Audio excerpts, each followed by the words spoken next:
Hey guys, this is your teacher Evelyn Hartville, and today I wanted to walk you through how to use the 8 rules of implication that we've been learning the past few weeks. So I have right here, I've copied down all the rules from my cheat sheet because my sheet has all of the rules, including the next 10 rules that we're going to learn. So I didn't want to overwhelm you, so I've just got the 8 rules here on this page.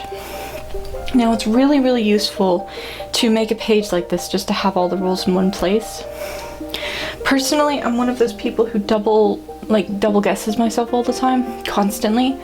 So having this right next to me whenever I'm solving proofs or checking your homework is really useful for reassuring myself that yes, I am doing it right. Now, one of the problems that I've been seeing on the homework is that you guys are having trouble figuring out when to apply certain rules. So there's a little trick to this. Take a highlighter and color code your cheat sheet. So for example, we're going to make pink the color of negation. So every time negation appears on this cheat sheet, you're going to highlight just the negation symbol itself, just like that. So it appears here, and that's it. So the only time that you have negation is in modus tollens and disjunctive syllogism, MT and DS. And then just do the same thing for all of the other symbols. So conjunction will be orange. So every time we see a conjunction, for example, in simp, in conjunction, and in constructive dilemma, we'll highlight it. Now, I've been seeing this problem lately of you guys applying these rules kind of willy-nilly and applying them to all kinds of basically any operator. They do not work on all operators. They only work on the operators in the rule. So you can only apply, for example, simp only works for conjunction. And another common one I've been seeing, disjunctive syllogism, DS, only works for disjuncts. That's why I'm color coding this, because it's helpful to remember where you can do these things and where you can't. And then the last one is conditional. So we've got it here, here, lots of them here, and then here. Now, you'll notice biconditional does not appear in any of these rules. Biconditional cannot be dealt with implication rules. You have to use the next set of rules, which are called replacement rules, to deal with biconditionals. So you don't even really need to worry about biconditionals for these because only 4 of the symbols, the first 4, negation, conjunction, disjunction, and conditional, appear in this set of rules. Now, as I just said, I'm going to reiterate this. You can only use these rules on the lines that have the symbol that you're dealing with. So you can only use modus ponens on conditional rule lines. You can't use it on a disjunct line. You can't use it on a line that looks like this. You cannot use modus ponens on a line that looks like this. You cannot use modus ponens on a line that looks like this. You can only use it on lines that look like this. That's why I color coded this, so you can see which rules apply to which lines. It makes it a lot easier to figure out when to use these rules. Now, I have some sample problems, and I'm gonna put this right here so it's right next to me when I'm doing these. So as you can see, I picked 3 problems to solve and show you how to solve. I'm gonna walk you through how to do each of these. Now, the first thing to keep in mind, this thing off to the side behind this double slash, this is the conclusion. So this is what you're trying to get to. I've seen there's 2 or 3 of you who you never finish your proofs. And your proof, you do like 2 lines and they don't get to the conclusion and then you stop. And I have to keep putting the comment, keep going on your homeworks. You need to keep going until the last line of your proof looks like this. That's the point. That's the process of doing a proof. Some of you said in that discussion board that one of the things that you struggle with is how do you get started? You haven't figured out how to start these things. There are 2 tactics that I went over in the last module. One of them is go shopping and one of them is work backwards. Those are specifically targets to help you figure out where to start. That's the point of those tactics. The ghost shopping method is basically ignore the conclusion, focus on the argument, and just look at what you can do and just do what you can do. Now, for some of you, that might be too overwhelming, which is fine. That's why there's the work backwards technique. But the way that ghost shopping works is basically look at this line right here, P and R. Now go over here. This and we can do the same thing that we did here in this argument. So we have a negation here, here, here, here, and here. Negations here. We have conjunctions here, here, and here. We have disjunctions. Oh, I missed one. We have disjunctions here, here, and here. And we have conditionals, otherwise known as implications, and all of these spots. Now what that does is shows us where we can use the rules. So here we have a line with an orange one. So what lines have orange ones in them? These three. So these are the only three rules that we can use with this line. Now, one line on its own can rarely be used by a rule except for two of them, and that's simplification and addition. Here we have one line on its own and it's a conjunction, we can use simplification on it. This is the only kind of line that you can use simplification on. You cannot use simp on this line because there's no conjunction in it. You cannot just apply the rules willy-nilly. They only work on the rules specified, on the line specified in the rule. So we can use simp here if we want, and we can start this off with P as one of the simps. So that'll be line 1, simp. This is called your justification. This tells me how did you get that. And you can take both sides. You don't have to take both sides. You can just take one side if you want to, but you can take both sides. This line is more complicated than this line because it has 3 operators. But notice something about it. 2 of these operators are inside of parentheses. That means they're not the main operator. This is the main operator. These rules only apply to the main operators, except in cases like this, where you have, it's specified in the rule that you've got this minor operator, main operator, which you'll notice is the exact same format as this. So this line, if we had this, we could use CD on this. Or we can simp it and take both halves. So at this point it's a matter of, okay, well what do we want to do? Which tactic sounds better? That's when you look at the conclusion. So the conclusion is Q or S. How could we get to the conclusion by simping both of these? I don't know. I can't think of a way right off the top of my head. But if you look at constructive dilemma, right? This has the same format. We've got this setup, and we've got this here. Now, looking at the constructive dilemma, do you see how I offset it here? How I've got this one lined up right under P, but this one's lined up over here? That's because I lined up the P and the R on the top line, and lined up the Q and the S in the bottom line, because that's how constructive dilemma works. You take the first parts and then you take the second parts. So, if we wanted to do a constructive dilemma with these two, would this be the first line or would it be the second line? Well, does it have this in it or does it have this in it? It has this, which means this is the result of a constructive dilemma. So the last step will be a constructive dilemma.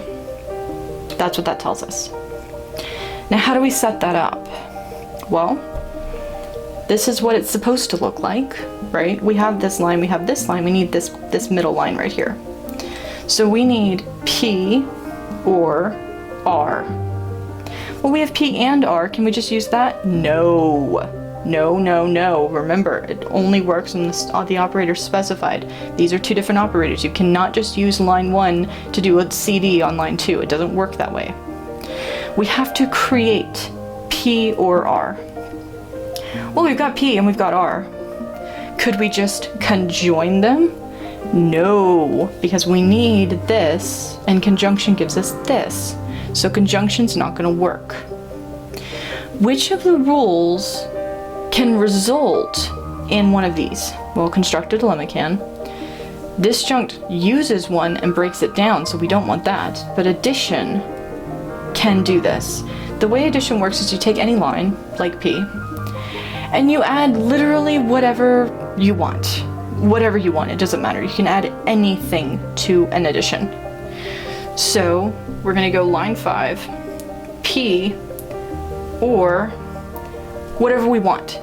Well, what do we need right now? We need P or R. So that's exactly what we're gonna create. And that's line 3, add. And now we're set up for that constructive dilemma that we wanted. So now we just do it. Last line, Q or S, Q, S, and that is 2, 5, constructive dilemma. Done. Do you see how that works? So you make a plan and then you go through with it. Now, where most logic students have trouble is they overthink it and they get really flustered and they have a problem with, like, there's so many options and they don't know what to do. There are a lot of options, and a lot of these proofs can be solved multiple ways, which means there's multiple solutions to them. It's not like there's only one way to solve it. So what you have to do is just pick a way. Anyway, just pick whichever way you're comfortable with and try that route. And if it stops working or you're having trouble, just pick a different way and try a different way. For this one, we could have tried to get Q on its own and added S to it, but I felt like it would have been harder to get Q, which is why I decided to go with the CD step. You may feel like it's easier to get Q, so you want to go with that. That's totally up to you. If you want to go through the trouble of trying to get Q and then adding S, do it. Alright, the second one. This one has a lot of different operators. We've got negations, we've got implications, we've got disjuncts, and the end result is a negation. Alright. In a problem like this where it's like really complicated like this, especially when there's not conjunctions in it that you could easily just simp, what I like to do is look at the conclusion and try to find it in the problem. Where does not L appear in the problem? Well, it appears right here in line 2. So what we need to try to do is find a way to get this out of line 2. We need to remove this from line 2. How do we do that exactly? Well, line 2 is the back half of an implication, right? The not L is the back half of an implication. That's what we want. So are there any rules that give us the back half of an implication? Well, there's this one, which will give us an implication, and then we can somehow try to get this out of it somehow. That seems like it might be difficult, but, you know, we'll keep it on the table. It's a possibility. We've got modus ponens, which will give us just the not L that we want. It seems, therefore, like the last step will probably be MP, because it's going to give us what we want. MT results in the front half. That's not what we want. We want the back half. Disjunctive syllogism works only with disjuncts, so it's not going to work for this line. You see? So the last step is most likely going to be an MP. That's what we're going to aim for. If the last step is an MP, what's the step before that? What do we need from that? Well, we have this part. In order to do the MP, we need the front half of this implication. This line 2 is the top part of the MP. We want the conclusion of the MP, so we want this first, we need to get this first part. Not P implies not S. Well, great, lovely. We need an implication. How are we gonna get that? You can't really make implications out of nothing. It's not like addition where you can just add something to create an implication, and it's not like conjunction where you can just combine it. The only way to really make an implication is basically through hypothetical syllogism. So we know we're probably gonna need an HS before the MP. Alright. How can we create not P implies not S? Well, the way that HS works is that if you want to create this, you need two implications that have the first part that you want and the second part that you want. Do you see? And then it creates it. So, not P, where does that appear in the argument? Line 1. See, it's right here. And we need the R part, the not S. Where does that appear? Right here. Okay, so we've got both parts. Nice. Now, if we're lucky, the part on this side of the implication on line 1 will be the same as the part on this side of the implication on line 3. And lo and behold, luck is on our side because it is exactly the same, which means it's already set up for an HS. So, line 4, not P implies not S by lines, what is that? 1, 3, HS. And see our little plan here, HS and then MP, that tells us what our next step is, MP. So we need to do an MP. What was the MP again? Oh, that's right, line 2. We have this, it's all set up, we're ready to do that MP. So the conclusion is not L by lines 2 and 4 by MP, and we're done. Now, a little side note, I guess, I've been seeing people doing, like 1 or 2 students doing this wrong. This is called the justification. You have to have this, because this tells how you got your line, how you got your answer. And I've seen some people who are putting the wrong numbers in it. The numbers that you put down are the numbers that you use to get that. For example, we used line 2 and line 4 to do an MP, and we got this one. So 5 will never appear right here. You're never going to have the same number here as you have here. Alright, in the same line. That's never going to happen. You're going to put the 2 lines that you used to get there. Alright, last one. This one's probably going to be a little longer than the others. How do I know that? Because it's 4 lines and it's most likely going to be longer. That's just kind of how it works. Now, the conclusion of this one is a simple conclusion. It's just a letter, which means that primarily our job in this whole argument is going to be breaking apart all these complex pieces to try to get hold of that letter. Knowing that tells me that going shopping is probably a much easier route in this argument rather than going through this whole planning process. Just pick a line and start breaking it down. Now, line 3 is already simple. The not kind of works like a Lego piece and latches onto the letter, and they're combined, they're part of each other from that point forward. So line 3 is fine, we don't need to worry about line 3, but we need to break up lines 1, 2, and 4. Okay, well, it's not like you can just do simp, right? Because simp only works for conjunctions, and we've got conjunctions inside the parentheses, but we don't have conjunctions outside the parentheses. So we can't just simp out what we need. It doesn't work that way. We're gonna have to find a way to break this down. I could start by going after the implication, or these 2 implications, or I can start by going after this disjunct. I think I'm gonna start with this disjunct because I see P here and I see not P here, which is a disjunctive syllogism. So I can do a DS really quick right here and break down line 4. So that's where I'm gonna start, kind of arbitrarily. There's not really a lot of planning going into this, I'm just shopping. So if we had P or Q, we have not P, we get Q. And that is from 3 and 4, disjunctive syllogism. Bam. Okay. Now, we're also gonna have to deal with these two implications.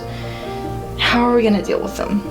Well, this one's big, so I'm going to avoid it, and I'm going to deal with line 1 because it's smaller. We have R implies P. Well, these 2 are the rules that allow us to break up implications. If we have if we have R, we can break it up. We don't have R. If we have not P, we can break it up. Oh, look at that. We have not P. So let's break it up. Let's use lines 1 and 3 to get, what do we get? Not R. From 1, 3, modus tollens. Cool. All right, that's another line broken up. Now we've got this. Well, again, MP and MT are the only ways to break up implications, so we're either going to have to create the negation of this, or we're going to have to get this. Well, we have Q, and we have not R, so let's try to make this. How? That conjunction right there means that we can use conjunction. We can just join those two together. Just put peanut butter and jelly together. So we take Q, and we add not R by 5, 6 conjunction. Bam. And that gives us this part to do that MP and break this up now. Now notice I don't care about the conclusion right now. I'm not really fighting for it. I'm not really worrying about the conclusion yet.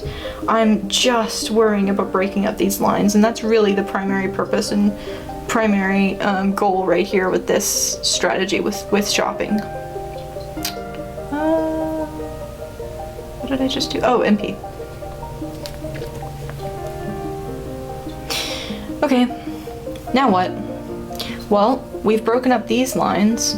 Now let's break up these lines. We made this one, so we don't need to break it up.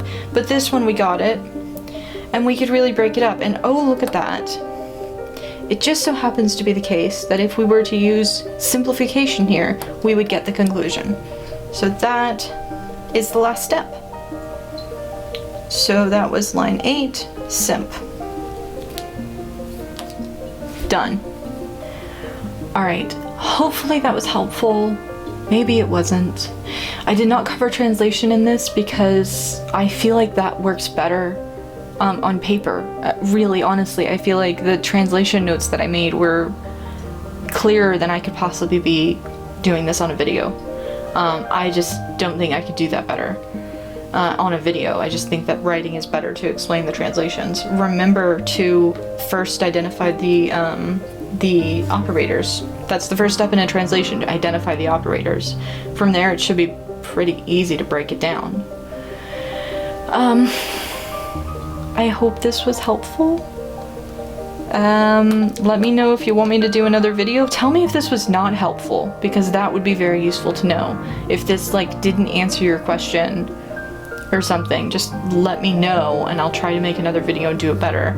But I think that's it. So, bye? Yeah, we're done. Goodbye.